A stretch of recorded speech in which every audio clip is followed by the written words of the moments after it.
কীর্তন খোলা বইয়া গেছে পাশে মগো শহর, তোরা শান্তি দেখেও শান্তি মগো লঞ্চের বহর। আসসালামু আলাইকুম, আমি সাকিব আছি আপনাদের সাথে। আজকে আমরা যে স্থানে এসেছি এটি বরিশাল লঞ্চ ঘাট, যেটি বাংলাদেশের দ্বিতীয় বৃহত্তর নদীবন্দর হিসেবে পরিচিত আছে। এই নদীবন্দরটি থেকে ঢাকা সহ দক্ষিণাঞ্চলের বিভিন্ন জেলায় মানুষ যাতায়াত করে থাকে। ভোলা ও বরিশাল রুটে অধিকাংশ লঞ্চ যাতায়াত করে থাকে। ছোট লঞ্চগুলো বরিশাল ভোলা রুটে চলাচল করে থাকে, যা সকাল 6টা থেকে দুপুর পর্যন্ত চলাচল করে থাকে।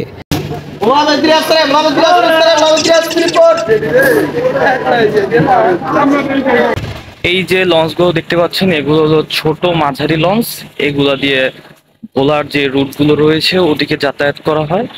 বাংলাদেশের যতগুলো বড় লঞ্চ রয়েছে তার অধিকাংশ লঞ্চগুলোই ঢাকা বরিশাল এই রুটে চলাচল করে থাকে। যে লঞ্চগুলো বরিশাল মানুষদের জন্য একটি গর্বের বিষয়। এই বড় লঞ্চগুলোতে প্রতিটি লঞ্চে প্রায় 2 থেকে 3-4 হাজার পর্যন্ত যাত্রী যাতায়াত করতে পারে। পদ্মা সেতুর কারণে যাত্রী চাপ অনেকটা কম রয়েছে, তারপরও অধিকাংশ মানুষের কাছে ঢাকা যাতায়াতের ক্ষেত্রে নদী পথ মাধ্যমটাই তাদের কাছে পছন্দের। ঠিক আমিও তাদের মধ্যে একজন।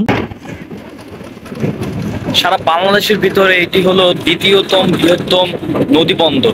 এই কীর্তনখোলা নদীর তীরে অবস্থিত ভেনিস খ্যাত বরিশাল শহর, যেটি খুবই একটি সুন্দর শহর। আমার জন্মস্থান বরিশাল শহর।